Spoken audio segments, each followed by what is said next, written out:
وما أرسلناك إلا رحمة للعالمين. اسی رات آپ کو خواب آیا. کیا خواب آیا؟ حبیب اعظمی فرشتوں کی صفوں کے اندر امامت کر رہے ہیں. فرشتوں کی صفیں لگی ہوئی ہے اور جا نماز پر حبیب اعظمی بیٹھے ہوئے ہیں اور نماز کی تیاری ہے، لوگ کھڑے ہوئے ہیں. خواجہ حسن بصری خواب میں دیکھ رہے ہیں. پھر جھاگ گئے. پھر اللہ سے دعا کی کہ اللہ یہ کیا؟ پھر حاتب غیب سے آواز آئی، حسن بصری تم چاہتے تھے نا ہماری معرفت کس میں ہے؟ تو ہماری معرفت ان لوگوں میں ہے، ان بھولے لوگوں میں ہے. اسے معلوم نہیں سین ہے سواد ہے، مگر ہم زبان کو نہیں دیکھتے، دل کو دیکھتے ہیں. دل صحیح، آدمی صحیح. حضور کی حدیث ہے، دل پاک جسم پاک اعمال پاک. آپ نے فرمایا اچھا یہ بات ہے اللہ. پھر حاتب غیب سے واجے، حسن بصری تم نے زبان کو صاف ستھرا کیا اور حبیب نے میری محبت رونے دھونے میں دل کو صاف کیا. پھر آپ کو افسوس ہوا، حالانکہ آپ بھی بہت بڑے پائے کے بزرگ تھے، بہت بڑے پائے کے بزرگ. کم و بیش سارے سلسلے 2 3 4 سلسلے کو چھوڑ کر سارے سلسلے مولائے کائنات کے بعد خواجہ حسن بصری سے شروع ہوتے ہیں. تو یہ ہے بات. تو وہ کنجوسی کرتا تھا. اب ایک بزرگ نے دیکھا ایک گونگا آدمی ہے، بہرا آدمی ہے، اندھا آدمی ہے، کمزور آدمی ہے، پھر ساتھ میں لاچار بھی ہے. ان کی ساری یہ پریشانی دیکھ کر وہ بزرگ کو دل میں خیال آیا، اللہ اس نے ایسا کون سا گناہ کیا ہے کہ اس کو ساری کی ساری پریشانی تو نے دے دی. تو پھر حاتب غیب سے آواز آئی، اس نے میرے نبی کے نام کو جو انداز سے جو محبت سے پڑھنا چاہیے وہ نہیں پڑھا، نہیں پڑھتا تھا اور ارادتاً نہیں پڑھتا تھا. ایک تو بھول ہو جاتی ہے وہ معاف ہے، مگر ارادتاً ارادہ بنا کر جو کچھ غلط کرے وہ غلط ہی ہے. تو یہ بندہ میرے محبوب پر جب درود و سلام پڑھنے کی باری آتی تھی تو ایک اپنی مذاقی انداز میں درود و سلام پڑھتا تھا. اس لیے پہلے اس کی ہم نے زبان لے لی، پھر ہم نے اس کی آنکھ لے لی، پھر ہم نے اس کے کان چھین لیے، 4 کر دیا. پھر ہم نے اس کی زبان کو لے لیا، پھر ہم نے اس کو کمزور کر دیا اور نالائق بندے کو ایسی سزا دی کہ لوگ نکلنے والے نکلتے ہیں جو اس کو جانتے ہیں اور توبہ کرتے ہیں اور کہتے ہیں کتنا اچھا عالم تھا، کتنی اچھی آواز تھی، کتنا اچھا قرآن پڑھتا تھا، مگر یہ بندے نے حضور کی توہین کر کے اپنے آپ دنیا بھی خراب کر دی، آخرت بھی خراب کر دی. اللہ سے دعا ہے اللہ ہمیں اور تمہیں ہدایت نصیب فرمائے.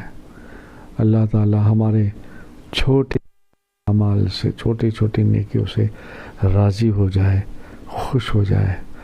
اللہ ہمیں اپنی محبت میں خوب تڑپنا، پھڑکنا، خوب رونا نصیب کرے. خواہش کرنی چاہیے، یہی خواہش اچھی ہے اور کامیاب بنائے گی. مگر اگر زیادہ رونا نہیں آتا، 2 آنسو بھی آتے ہیں دل سے، محبت سے، آہوزاری سے، تڑپ کے تو وہ قبول ہے بارگاہ خدا میں، بارگاہ مصطفیٰ جان رحمت میں۔ اکیلے میں، خانقاہ میں، گھر میں، مسجد میں، جاب پر، دکان پر، فیکٹری پہ، کارخانے میں، جب اللہ رسول کی یاد آ جائے، خوف آ جائے، آنکھ بھیگ جاتی ہے۔ آنکھ کا بھیگنا بھی بہت بڑی بات ہے۔ ہماری آنکھ بھیگتی ہے تو یہ پلکیں جو ہے نا، یہ پلک کی ہر بال اللہ کی بارگاہ میں ہمارے لیے لڑائی کریں گے، فساد کریں گے، بخشش کی زید کریں گے اور کہیں گے اللہ اس سے بخش دے، اس لیے کہ اس نے تیری یاد میں ہمیں بھگو دیا تھا، تیری یاد میں وہ رویا تھا۔ پھر ہم اگر حضور کی بارگاہ میں خوب روئیں، اللہ والوں کی یاد کر کے خوب روئیں، عزیزی سے خوب روئیں، تڑپیں ان کی محبت میں۔ ارے حضرت ابوبکر صدیق رضی اللہ تعالیٰ عنہ سے روایت ہے، آقا کریم جانے جانا صلی اللہ تعالیٰ علیہ وسلم نے فرمایا، اگر رونا نہیں آتا تو رونے جیسی صورت ہی کر لیا کرو، رونے جیسی صورت کرنے سے بھی تم روئے ہو، اس فہرست میں تمہارا نام لکھا جائے گا۔ کتنا کریم اللہ ہے ہمارا، کتنا ہمارے آقا رحمت للعالمین ہے یار۔ بس تھوڑے سی ہماری زندگی کو، ہماری زندگی کے رخ کو موڑنے کی ضرورت ہے۔ ہم کھائیں پئیں، اٹھیں بیٹھیں، آئیں جائیں، جو کریں کام کریں، سب حق حلال ہے، حق حلال ہونا چاہیے، اور یہ اس میں اگر ہم طریقے سے چلیں تو ہمارا دین بھی عبادت بن جاتا ہے، رات بھی عبادت بن جاتی ہے۔ طریقے سے جائیں آئیں، بال بچوں کے لیے محنت کرنا، بال بچوں کے لیے کمانا بھی عبادت ہے، اور اس میں تھکان ہونے کے بعد آپ بستر پہ ہو، تھکان ہوئی ہے، نیند کی حالت میں ہو، کروٹ بدلتے کا اللہ، یہ کہنا بھی عبادت ہے۔ اتنا کہنے سے اللہ فرشتوں کو سارے جمع کرتا ہے، کہتا ہے دیکھو میرا بندہ تھک کی حالت ہو گئی ہے، تھک کر چور ہو گیا ہے، میری بندی دیکھو گھر کے کام کر کے سارے سب کے حقوق ادا کرنے کے بعد تھک گئی ہے، مگر اس نے تھکان کی حالت میں کسی کو یاد نہیں کیا، مجھے یاد کیا اور کہا اللہ، کتنا رب کریم ہے یار۔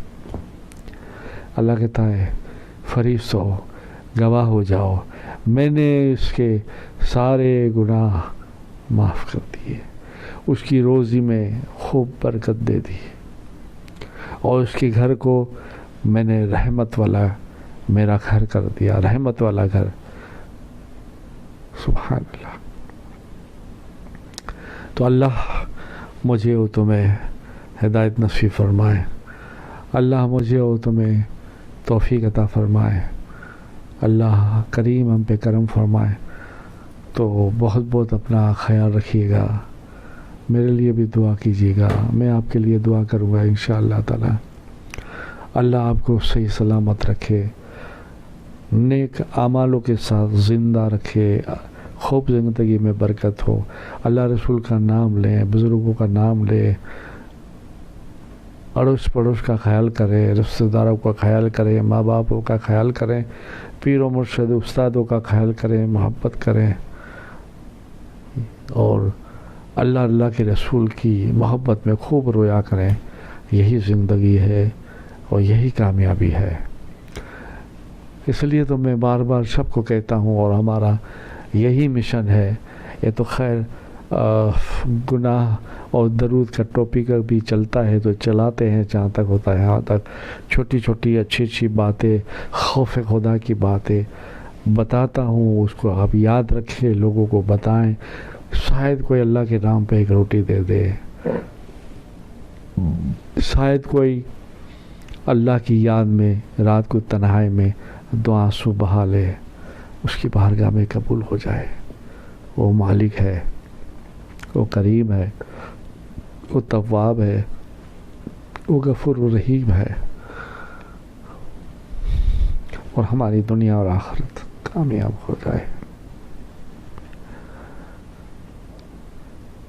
گناہ اتنے ہوئے ہیں، اتنے کر رہے ہیں، کبھی فرصت نہیں پیچھے جانے کی کہ اب بس بہت ہو گیا، اب پیچھے آ جا، توبہ کر لے، اللہ سے ڈر، یہ ہو جائے۔ اللہ توفیق دے آپ کو بھی مجھے بھی۔ ٹھیک ہے، اپنا خیال رکھیے گا، انشاءاللہ پھر ملتے ہیں اللہ نے چاہا تو۔ درود پاک پڑھے، اللہم صلی علی سیدنا محمد وعلی آل سیدنا محمد صلی اللہ علیہ یا رسول اللہ صلی اللہ تعالی علیہ وسلم، نور بین اللہ۔ اللہ حافظ۔